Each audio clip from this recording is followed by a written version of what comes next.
Buenas, buenas, ¿cómo andan?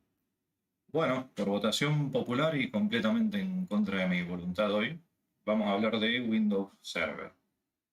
Pero no técnicamente, vamos a ver por qué hay que darle soporte, por qué lo deberíamos conocer, qué hace un Windows Server y qué diferencia tiene con un Windows normal de la compu. Así que la vamos a despachar rápido y cortita en lo posible. ¿Qué es Windows cuando decimos Windows Server?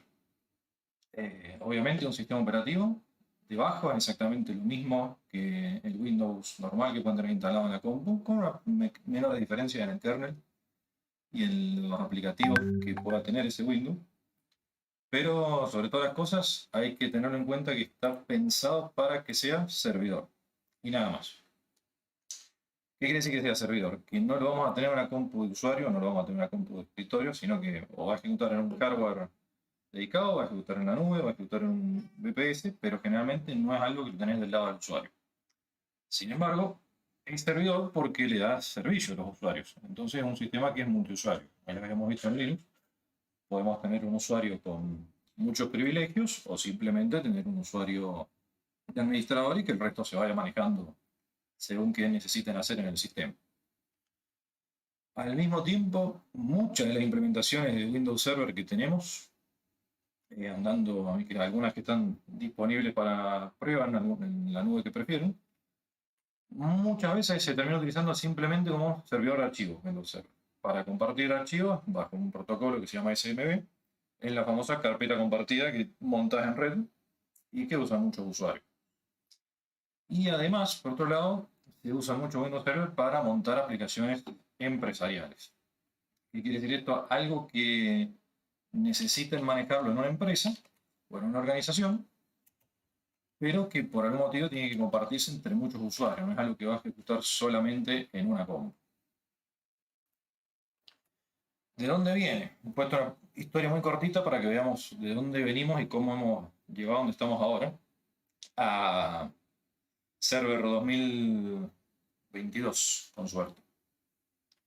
El primer Windows que se puede considerar Server es el hermano chiquito del Windows 3.1, que ejecutaba en DOS en su momento, con la diferencia de que alguien me corrige luego si he dicho una burrada, lo pone en los comentarios. La diferencia es que el 3.1 compartía un pedacito del código que ejecutaba en DOS y después buena parte ejecutaba su propio código, el sistema operativo. No era como Windows, que vos tenías. Windows era un programa que se enchufaba arriba del DOS.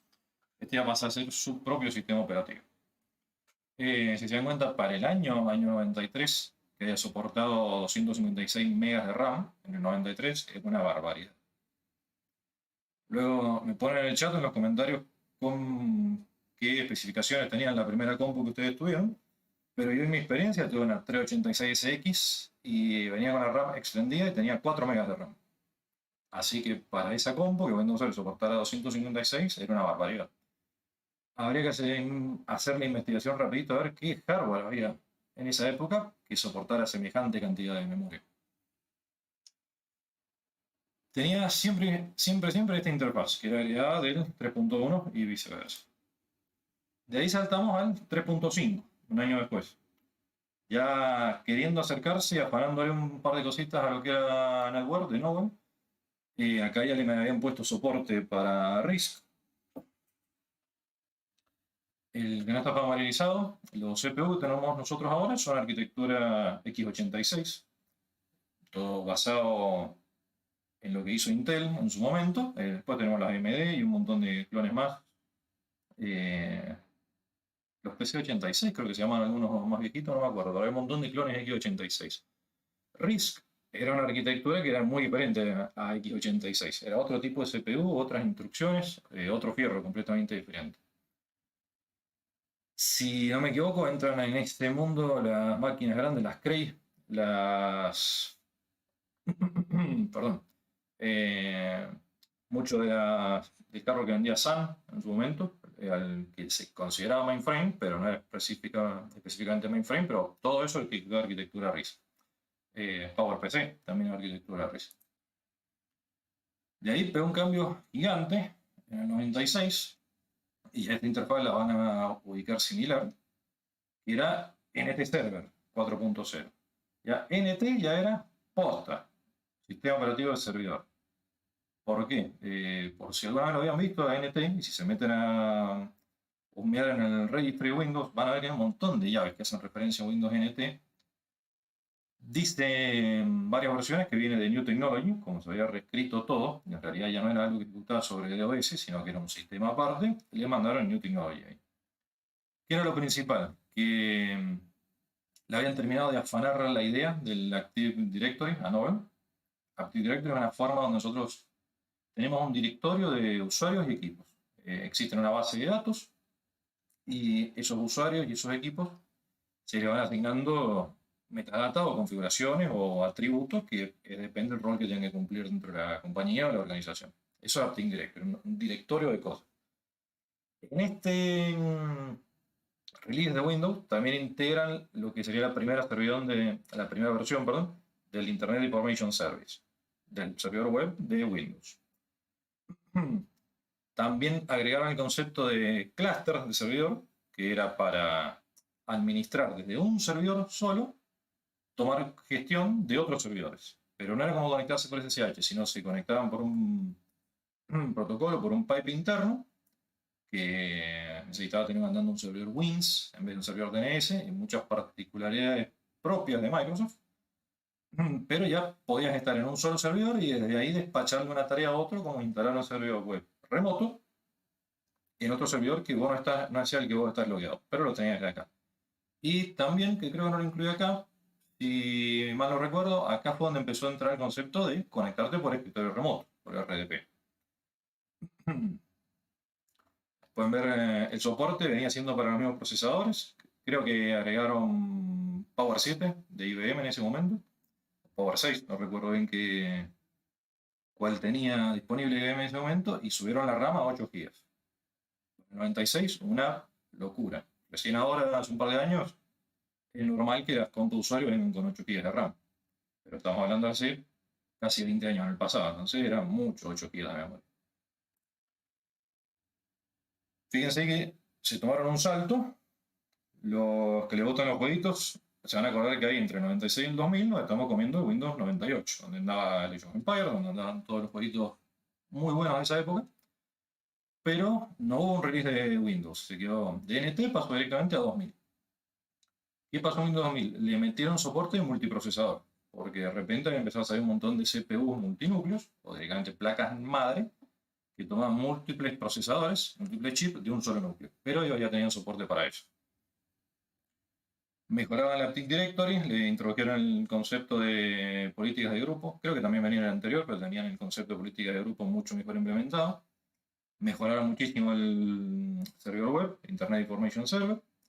Instalaron mucho mejor la capacidad del terminal server, de la función que te permite conectarte a muchos usuarios que no son administradores por escritorio remoto. Y la RAM, acá se fueron al pasto, le aumentaron la máxima RAM que podían manejar, era 2 teras, para el año 2000. De ahí, los que están en el palo, probablemente lo hayan visto, saltamos a Windows 2003. Ya 2003 tiene la misma interfaz de lo que fuera XP en su momento. También soportaba 64 procesadores, mucho más mejor en Active Directory con las unidades organizativas nuevas que habían metido. Nueva versión del servidor web. El terminal server ahora podía trabajar en cluster con otros servidores y también tenía la misma capacidad RAM, pero que seguía siendo súper sobredimensionado para el hardware que había disponible en la época. De 2003 pasamos al 2008 y después 2008 R2, que fue un Service Pack que venía para Windows Server y después vino como un instalador independiente, ya con el Service Pack aprovisionado. ¿Qué pasó en 2008? Y me pueden decir por qué yo estoy manteniendo acá la imagen en 2003, porque cometí un pipi y después me di cuenta de que no lo vamos a arreglar, sino lo vamos a ver en vivo. En el 2003 ya habían puesto la primera versión del Server Manager en Windows. Es la herramienta que hablamos en la charla anterior y que te permite tener un paneo, un vistazo rápido del servidor, ver qué es lo que está pasando, todo en el Server Manager. Administrar los servicios, los usuarios del sistema, los dispositivos, todo de un solo punto que lo podés ver desde ahí. Y también en 2008 venía un detallito que por defecto no venía instalado, pero lo podías mandar a instalar una vez que ya tenías el sistema andando, que era Hyper-V. Era el motor de virtualización de Windows. Para esta época habría que cotejar las fechas, pero ya estaba EXI, VMware ya era un producto que andaba medianamente bien.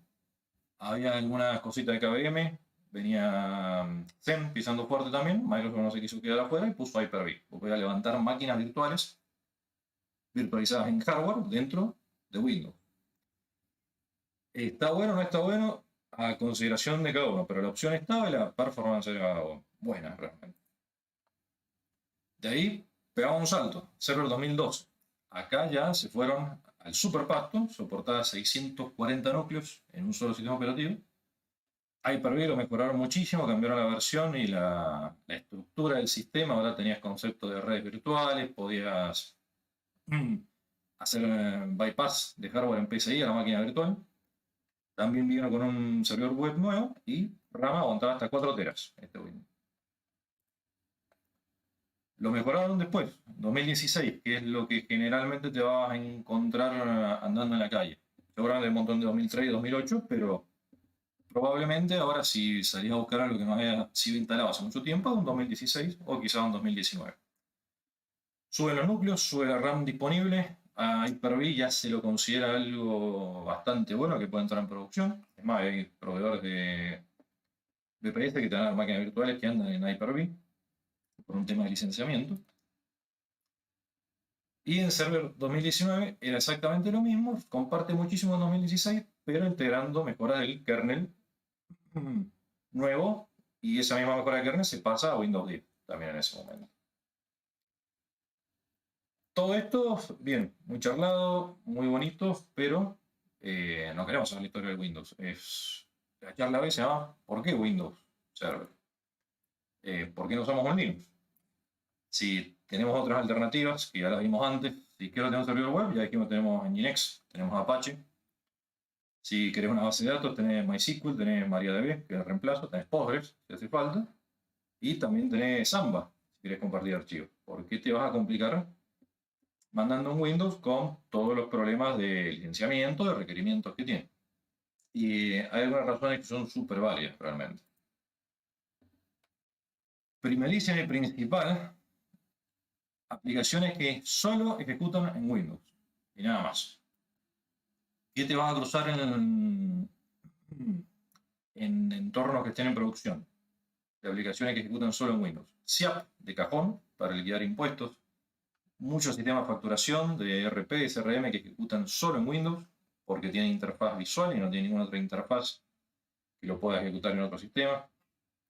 Binarios de sistemas muy viejos que vengan arrastrando enlaces con librerías viejas que están codeadas en FoxPro, que están hechos en COBOL, una mezcla. Programas que fueron compilados en escrito en C o C++, otra cosa que se compila eficientemente, pero que solo ejecuta en Windows, pero es un programa de servidor y bueno, si estás andando, entonces, bueno, no te queda otra que poner un Windows Server.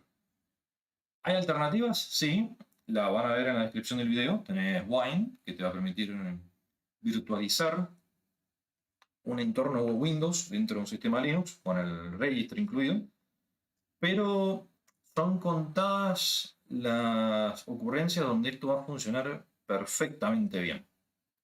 ¿Algún problema vas a tener seguro? Porque a fin de cuentas estás emulando el sistema.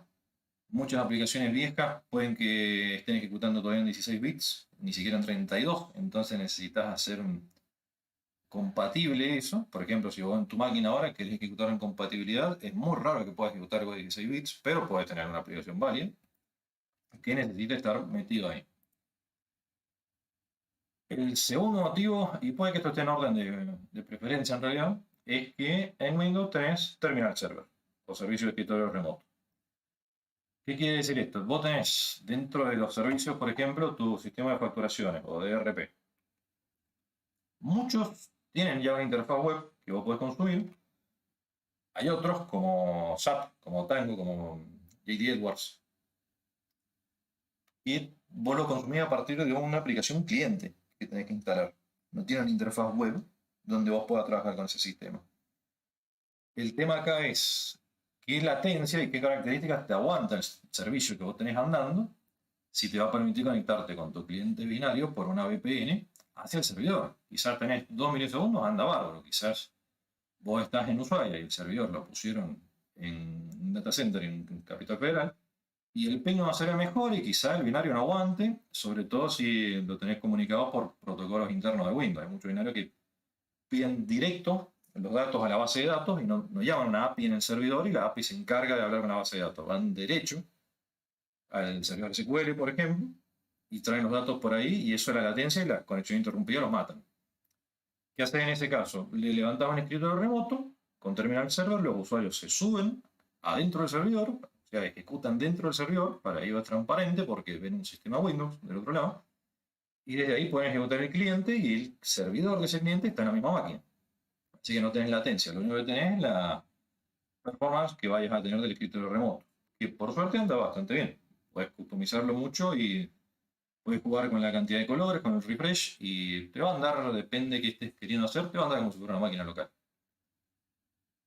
Por supuesto, si hay plata, lo que se recomienda, yo al menos lo que recomiendo, si hay plata, que te vayas a Windows 365. En Windows 365 agarrás y pedís una instancia de una máquina virtual y agarrás y te conectas a esa máquina virtual andando. ¿Es válido para todos los casos? Puede que sí, puede que no. Lo podés levantar adentro, no querés 365 porque no querés pagar la licencia. Podés levantar con Apache Guacamole, por ejemplo. O podés tener una granja de escritorio Citrix o VMware Horizon. Hay muchas particularidades que te pueden permitir que 365 sea lo que vos querés, pero bueno, siempre hay plata de por medio. Hay que ver qué es lo que te sirve sin fundir la empresa, por supuesto. Por otro lado, ¿por qué irías con Windows Server y no Linux? Porque tenés Active Directory. Y esto, si tenés una organización medianamente grande, no sé si se justifica, y esta es mi opinión súper personal, no sé si se justifica si tenés una organización pequeña, Active Directory, porque ya vas a necesitar un controlador de dominio para que maneje el directorio, un controlador de dominio de respaldo, ya son 2 máquinas, sea hardware, sean máquinas virtuales. Probablemente vas a necesitar un servidor de archivos, es otra máquina aparte. ¿Puede trabajar en el mismo que el controlador de dominio? Sí, esta es buena idea y quizás no. Pero bueno, Active Directory te va a permitir atarles el cinturón a los usuarios para que no se caigan, en realidad. No para limitarlos, sino para que no se caigan. Entonces le puedes dar una mano sabiendo a qué pueden acceder y qué no, mandarle políticas de grupo para qué pueden hacer en su compu y qué no, mandarles instalar software, se puede hacer por PowerShell o 1000 veces más sencillo por un software de tercero que tu deploy. Y asimismo, como tenés Active Directory, también ahora, digo ahora, pero hasta hace unos cuantos años, tenés la opción de ocupar Intune y Active Directory en Azure. Intune es exactamente lo mismo, lo tengo acá en la búsqueda para que lo vean, es prácticamente lo mismo que se entrega con Azure. No funciona exactamente igual, pero el concepto es el mismo. Y desde Intune vos podés administrar equipos remotos desde la nube. Entonces te sacás del medio todo el lío de tener que instalar un servidor o una máquina virtual exclusivamente para poder tener políticas de grupo y Active Directory. Probablemente en organizaciones modernas, si necesitas que la gente se mande correo, tenés Office 365 o tenés Google Workspace o tenés un hosting aparte, te da POP3 y nada más. En el mejor de los casos, contratás 365 porque no es caro para nada y trabajás desde ahí y ya con eso, depende de la licencia que tengas, viene con Intune. Entonces te ahorraste de tener que meter carbón dentro. Con la particularidad, por supuesto, vas a depender de Internet para siempre. Vas a tener que tener salida hacia afuera. Obviamente sacando el tema de credencial que puedas tener local, pero cualquier cosa que vos lo quieras despachar a la máquina, va a tener que tener Internet para que la máquina se conecte a la nube y ahí le puedas bajar lo que necesites bajarle a la máquina. Pero bueno, esa sería una muy buena razón por qué ir con Windows Server. Internet Information Server y Active Server Pages, que es el lenguaje de programación de aplicaciones web, de muchas aplicaciones legacy que han quedado andando. Esto es una un injerto de .NET que habla con el servidor web en Windows, pero asimismo como un injerto hay millones de cosas que funcionan en este sistema. Y para muestra basta un botón, se mete en la página de FIP y van a ver que muchos sitios terminan en .sp. Entonces sí, eso hay que montarlo sobre Windows Server. El que hizo originalmente ese software, quizás vos te animás y lo podés empaquetar de cierta manera que ejecute en un contenedor. O lo ejecutás en un entorno de compatibilidad que se llama Mono, en Linux, que te da soporte de .NET. Pero el día que tengas un problema con ese software, le va a reclamar a la empresa y te va a decir, loco, yo te dije que esto lo instalés en Windows. Yo lo probé en Windows y anda, si vos lo moviste a otro sistema, no te doy soporte. Entonces, bueno, tenés que ir con Windows, no te queda otro. Asimismo, como tenés Internet Information Service, tenés SQL Server. Y para este caso, hay muchos binarios, como decía antes, que hablan derecho a la base de datos. Lo tenés que hacer sí o sí contra SQL Server, a pesar de que ahora se puede instalar en Linux. Pero si necesitas una versión vieja porque tiene algún procedimiento almacenado o por alguna particularidad de la aplicación que vos estás usando, compraste el CRM en el año 94 y la empresa que lo hizo se fundió, desapareció, no hay código fuente y lo único que sabes es que anda con un SQL viejo. Quedaste atado al Windows de por vida hasta que migre a otra cosa. Y probablemente si tenés a alguien que maneje la base de datos, no va a querer saber nada de arreglarte los problemas en un entorno que no sea el Windows, que es donde ya estaba probado, donde iba a funcionar. Después, aplicaciones de terceros. Y el tercero he puesto más lo que usamos nosotros del lado de la computación. Las primeras que se me ocurren, que son las que yo conozco, y de última me van tirando luego, me chatean, me comentan cuáles se les ocurren a ustedes, que se usan en todos lados, ejecuta solo en Windows y nada más. Pero las primeras que se me vienen a la cabeza es PRTG, muchos que lo tienen instalado porque te da 100 sensores gratis y la verdad que para algunos lugares sobra, pero es Windows y nada más. Tenés Vim, si querés hacer copia de tus máquinas virtuales o de Office o de Google Workspace. Hay soluciones, pero la mejor cita es Vim, guste o no guste, es la mejor cita que hay.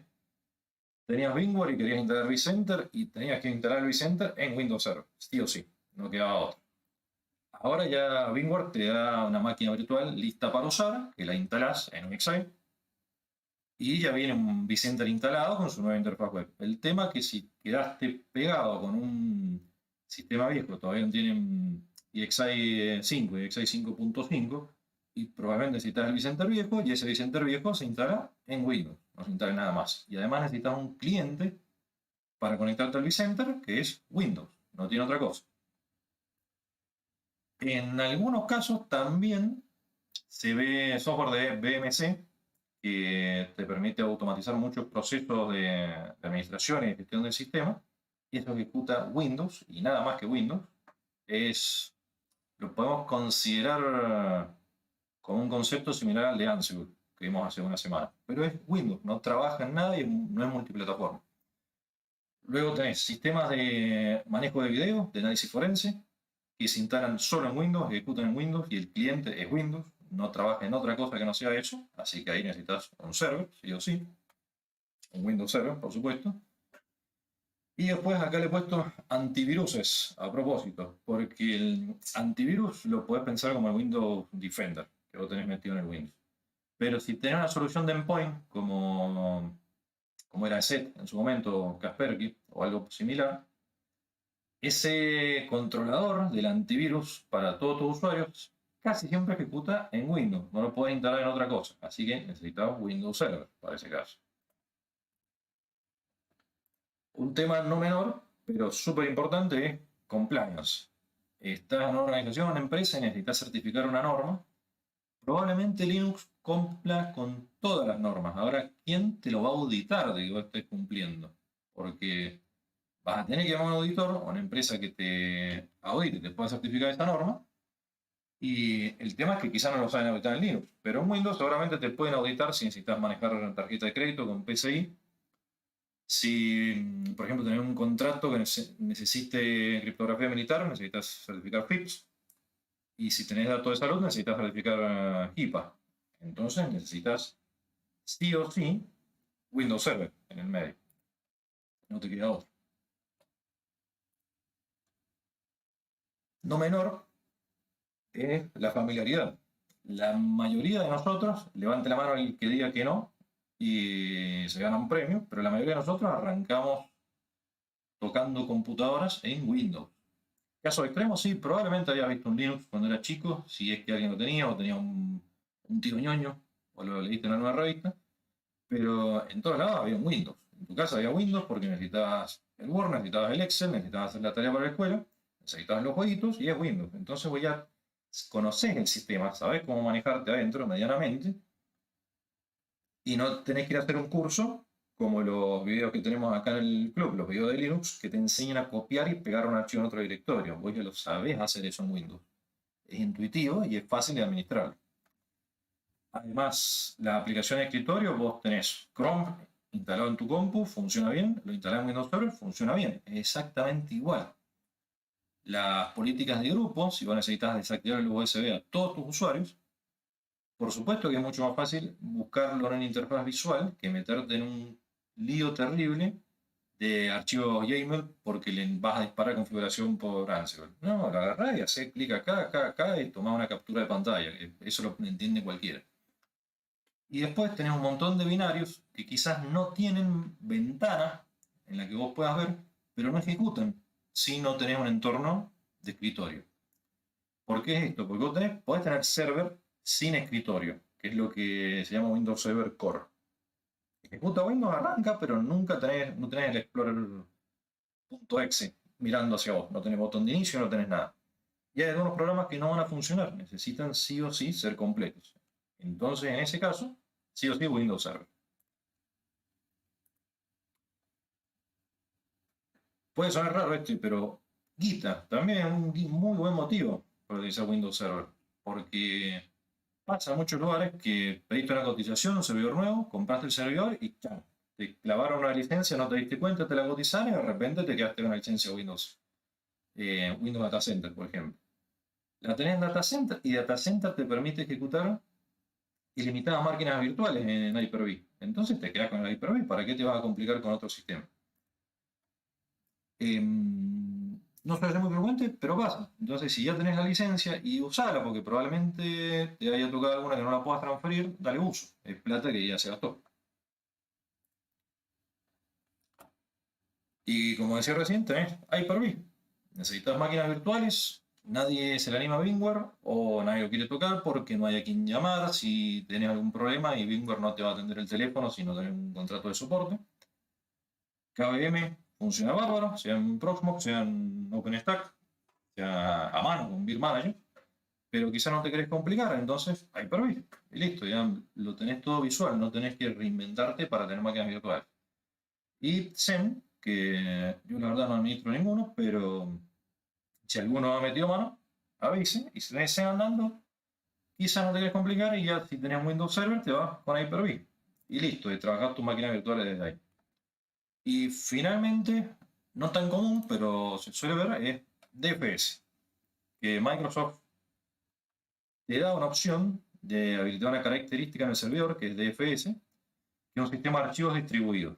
Vos podés tener tus carpetas compartidas y los datos repartidos entre todos los servidores. A muy grosso modo trabaja de esta manera. El tema es engorrosa la puesta en marcha, tenés otras opciones libres como Gluster FS, creo que Ceph. Entonces quizás no vale la pena te compliques con DFS, pero bueno, que viene, viene, y si ya tenés el server andando, quizás súper vale la pena que lo tengas ahí. Así que bueno, eso es todo. Les prometí que hacer cortita hoy, así no nos aburríamos con tanto dato técnico. Seguramente vamos a tirar una mitad de semana si el tiempo ayuda. Y los leo después. ¿Qué otras razones se les ocurren para tener que usar un Windows Server en algún entorno y por qué no meter un Linux en vez de un Windows Server? Bueno, un besito para todos. Nos vemos pronto.